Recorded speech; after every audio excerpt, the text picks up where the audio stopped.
मैं सोचता हूं कि बिट्रेल ऑफ जम्मू कश्मीर चिदम्बरम जी से लेकर बड़े बड़े संविधान विशेषज्ञ एजी नूरानी सेल्फ प्रोक्लेम्ड, मैं उनको मानता नहीं हूं, क्योंकि दुर्भाग्य यह है कि लीगल डॉक्यूमेंट को छोड़कर वो सब कुछ उसके आधार पर वो चर्चा करते हैं।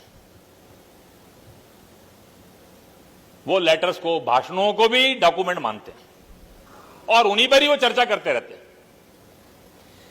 ये जो बात हम लोग करते हैं सारा, उसमें से बिट्रेल ऑफ जम्मू कश्मीर, मेरे मन में आ रहा था कि बिट्रेल कब कब हुआ। पहला बिट्रेल हुआ जम्मू कश्मीर के महाराजा बार बार विलय के लिए कह रहे थे और हम विलय कर नहीं रहे थे। किस किसने बिट्रेल किया, समय आ गया है, देश के एकेडमिशियनों को सब डॉक्यूमेंट उपलब्ध हैं, उन डॉक्यूमेंटों को पढ़िए और लोगों के सामने लेकर आइए। 21 अक्टूबर को भी नेहरू जी ने सरदार पटेल को कहा कि मेरे लिए ज्यादा महत्वपूर्ण है विलय से पहले शेख अब्दुल्ला को सत्ता सौंपना। यह रिटर्न डॉक्यूमेंट है। तो बिट्रेल किसका है?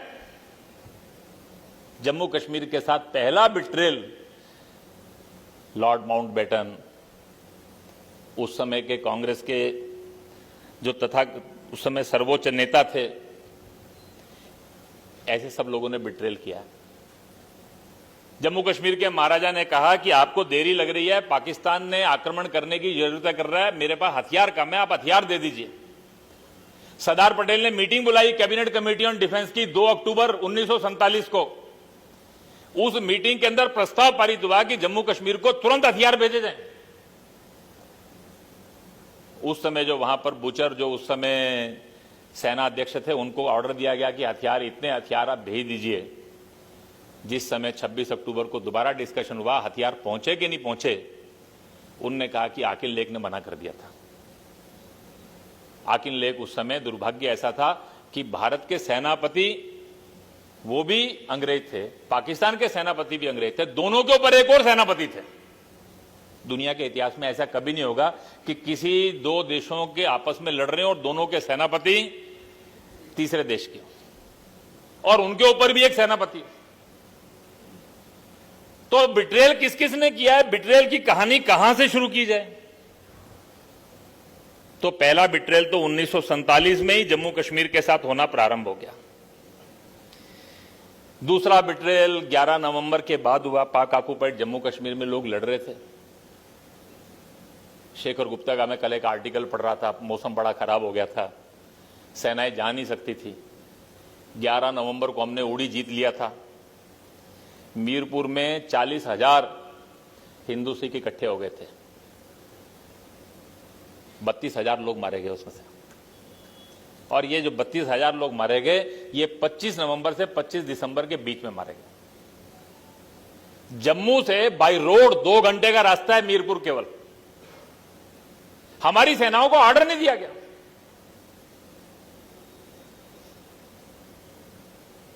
ये मीरपुर, कोटली, ये सारे क्षेत्र हमारे पास होते हैं।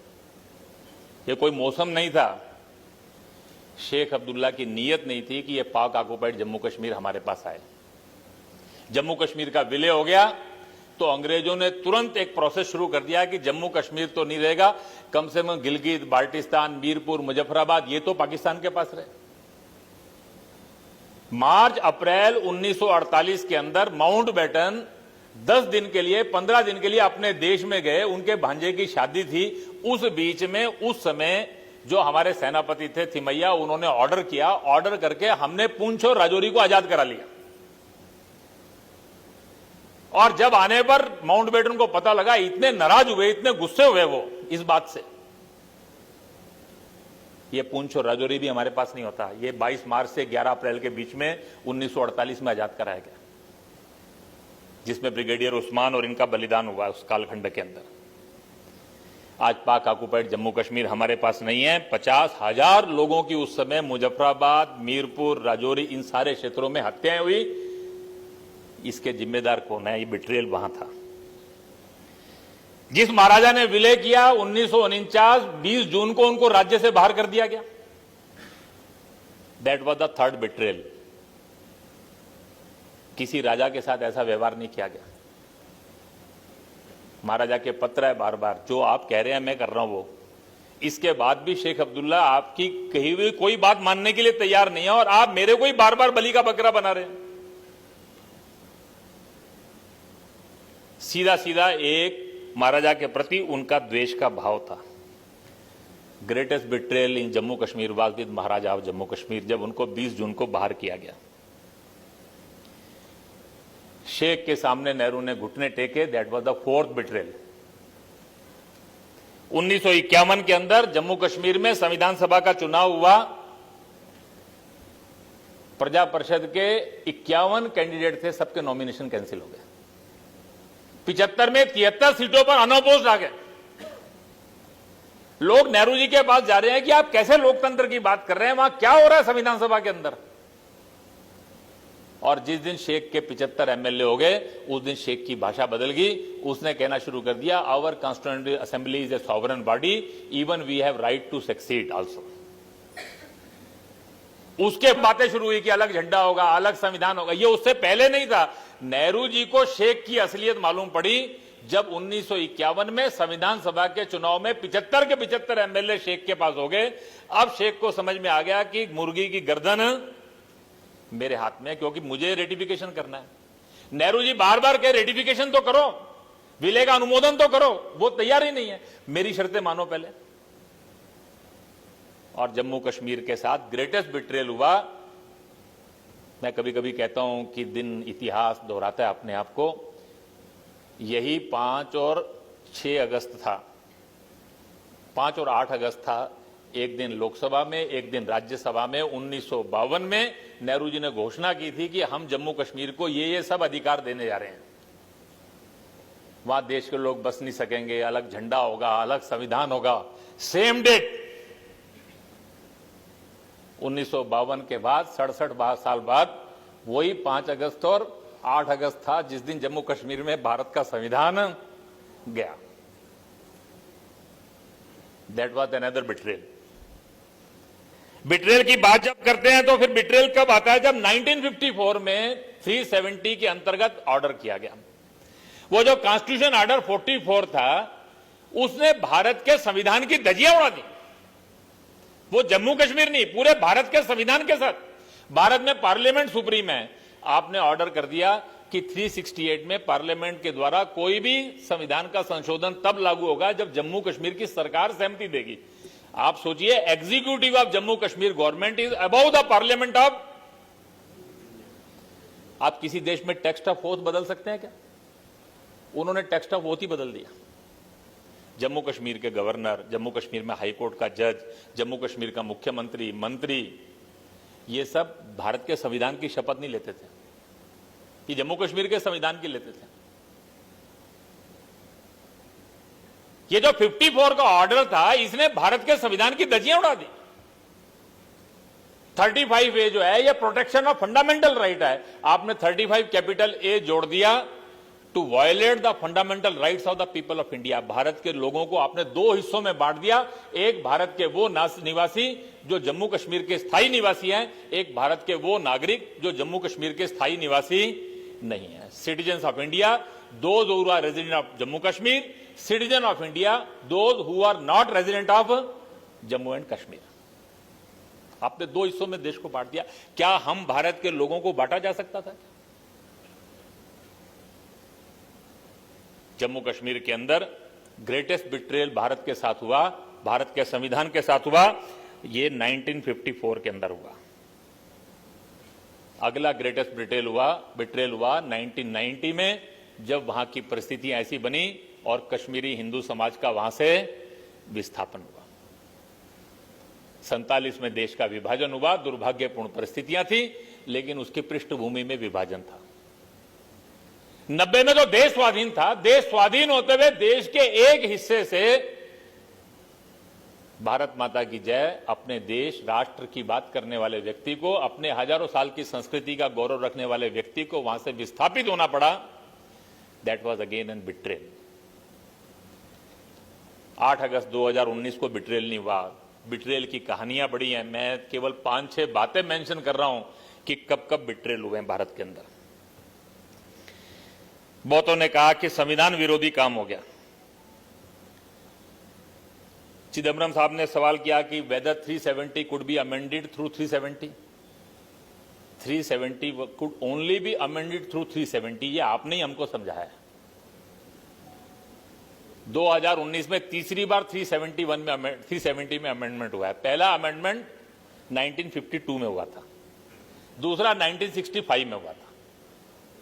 1952 में आपने महाराजा को बदलकर सदर रियासत कर दिया और 370 में अमेंडमेंट किया, दूसरा 1965 में जब आपने सदर रियासत को बदलकर गवर्नर कर दिया। हमें तो आपने ही बताया कि 370 could only be amended through 370।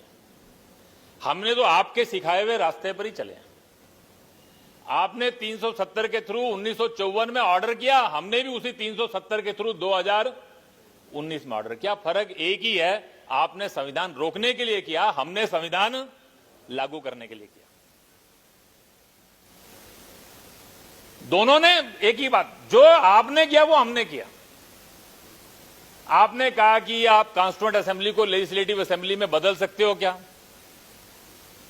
ये आपने ही बदला है। पहले 1965 के ऑर्डर में वो ऑलरेडी बदल चुके हैं कि constituent assembly will be also termed as legislative assembly. हमने केवल इतना ही कहा है कि लेजिस्लेटिव असेंबली की पावर राष्ट्रपति शासन में गवर्नर को होगी। ये सब कोई नई बातें नहीं है। 367 का अमेंडमेंट आपने भी किए, हमने भी किए। केवल इतना ही अंतर है कि जब हम कर रहे थे तो भारत के संविधान को लागू करने के लिए कर रहे थे, आप संविधान को रोकने के लिए कर रहे थे। You are abusing article 370। We use article 370 for the purpose that was decided by constitution makers. हमने उस काम के लिए किया जिसके लिए संविधान निर्माताओं की इच्छा थी। ऐसा नहीं है कि जिस समय वो दुरुपयोग कर रहे थे सबने रोका नहीं। 1952 में जब वो कर रहे थे, डॉक्टर राजेंद्र प्रसाद ने नेहरू जी को पत्र लिखा, पूछा मेरे समझ में नहीं आ रहा आप क्या कर रहे हैं, आप संविधान विरोधी काम क्यों कर रहे हैं? उन्होंने कहा महाराजा द्वारा अपॉइंटेड जम्मू कश्मीर असेंबली, वो जम्मू कश्मीर असेंबली जिसको पावर महाराजा से मिली है, क्या वो महाराजा को हटा सकती है? दूसरा सवाल उन्होंने किया कि 370 में महाराजा इज डेजिग्नेटेड एज राज प्रमुख by president of India. 1% designated as Raj Pramukh by President of India, whether that can be changed by Assembly of एक स्टेट। मेरी पावर से ज्यादा है कि स्टेट की असेंबली की पावर? ये डॉक्टर राजेंद्र प्रसाद ने पत्र लिखा। ऐसा नहीं है, डॉक्टर राजेंद्र प्रसाद से ज्यादा संविधान के जानकार कोई नहीं थे। ये 370 का जब दुरुपयोग हो रहा था, सब लोग मना कर रहे थे नेहरू जी को। इवन कॉन्फिडेंशियल लेटर है डॉक्टर करण सिंह का 1954 में जब 35 में लागू करने लगे, मेरे पास वो कॉन्फिडेंशियल लेटर है। उस लेटर में उन्होंने ये सब कहा कि वहां जो असेंबली बनी है वो गलत बनी है, डिलिमिटेशन ठीक नहीं हुआ, जनता में बड़ा संतोष है। आप ये जो 35 में लागू करने जा रहे हैं इसका भी नुकसान होगा, आप फंडामेंटल राइट रोक रहे हैं इसका नुकसान होगा, कल को दिक्कत आने वाली है, सुप्रीम कोर्ट की पावर आप ये सारी वार्निंग डॉक्टर करण सिंह ने अपने कॉन्फिडेंशियल लेटर में दी है। 1952 की डिबेट में डॉक्टर श्यामा प्रसाद मुखर्जी, एनसी चटर्जी, सुचेता कृपलानी बार बार नेहरू जी को कह रहे हैं कि नेहरू जी 370 को कोई पावर नहीं है, power is in constitution. 370 is part of constitution. Bharat में कॉन्स्टिट्यूशन सुप्रीम है, पीपल्स आर नॉट सुप्रीम। आप या शेख उनकी कोई पावर नहीं है, अल्टीमेटली कॉन्स्टिट्यूशन इज सुप्रीम। अगर आप जम्मू कश्मीर को कुछ देना चाहते हैं तो आप संसद में प्रस्ताव लाइए, डिबेट कीजिए, कॉन्स्टिट्यूशन का पार्ट बना दो। आप बैकडोर से क्यों करना चाहते हैं? नेहरू जी के रिकॉर्डेड शब्द हैं, power does not lies in constitution, power lies in wishes of people, when they want we should honour. तो दे कैन ऑनर। उनके लिए शेख जो था that was only wishes of people. Jammu Kashmir के लोग नहीं चाहते थे, वरना प्रजा परिषद का आंदोलन नहीं चलता। वास्तव में जो संविधान विरोधी की बात करते हैं, ये जो 8 अगस्त को हुआ, संविधान की जो मूल भावना है, संविधान बनाने वालों की जो इच्छा है, उस भावना और इच्छा के अनुरूप हम भारत के लोग इसको जब पहली बार चुनौती मिली, डॉक्टर श्यामा प्रसाद मुखर्जी ने उसी समय उसका विरोध किया, उसी समय देश के अंदर बड़े बड़े ल्यूमिनस ने विरोध किया, लेकिन दुर्भाग्य से उनके पास एक प्रबल बहुमत था जिसके अहंकार में उन्होंने उसको सुना नहीं। बहुत लोगों ने कहा कि अलोकतांत्रिक ढंग से किया, कर्फ्यू लगा दिया गया, वहां के लोगों से पूछा नहीं गया। मेरे मन में आता है कि अलोकतांत्रिकता तब क्यों नहीं दिखी थी जब 1951 में सब अपोजिशन के नॉमिनेशन ही कैंसिल हो गए थे। 75 में से 73 अनअपोज्ड आ गए, 2 का भी नाम का ही चुनाव हुआ। जम्मू कश्मीर में पहला लोकतांत्रिक चुनाव दैट वाज इन 2002, जब अटल जी प्रधानमंत्री थे, वहां पर राष्ट्रपति शासन था। उस राष्ट्रपति शासन में पहली बार लोगों को वोट देने का अधिकार मिला, नहीं तो वहां जितने चुनाव होते थे वो सब अलोकतांत्रिक ही होते थे। मुझे लगता है कि ये जो सब बातें करते हैं सारे, उसमें से उनको ये समझना चाहिए वास्तव में ये कर्फ्यू और ये सब लगाने का हेतु क्या था। कुछ लोग उसका नाजायज लाभ उठा सकते थे। 1953 के अंदर नेहरू जी के परम मित्र थे शेख, उसकी वास्तविकता आ गई। उन्होंने स्वतंत्र रहने का सपना देखना शुरू कर दिया। अमेरिका, इंग्लैंड, उन सब के साथ उनका गठजोड़ हो गया। बाद में उनकी कैबिनेट के अंदर नो कॉन्फिडेंस हो गया, उनको हटा दिया।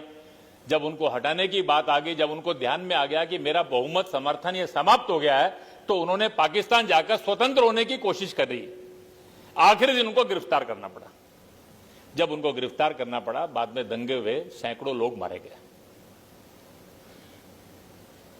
तो आपको ऑपरेशन करना पड़ा। दुनिया में कुछ भी करना है तो करने का हेतु क्या है? वो समाज का हित है। कोई गलत आदमी अगर किसी की भावनाओं को भड़काकर उसका दुरुपयोग कर सकता है तो गवर्न करने वाले लोगों की जिम्मेदारी क्या है?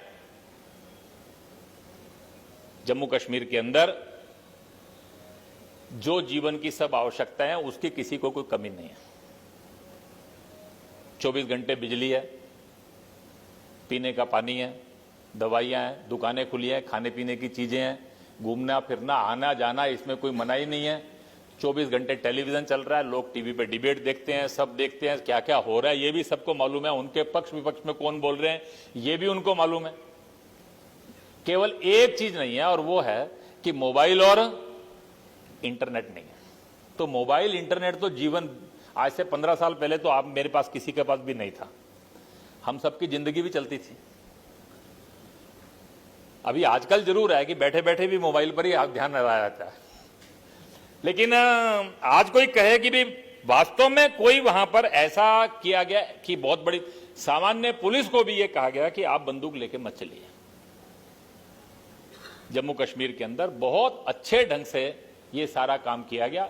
बाकी समाज का एक हिस्सा है जिसके मन में कुछ हो सकते हैं, उनका प्रश्नों का भी समाधान किया जाएगा, उनको भी स्पष्ट किया जाएगा ये सब क्यों है।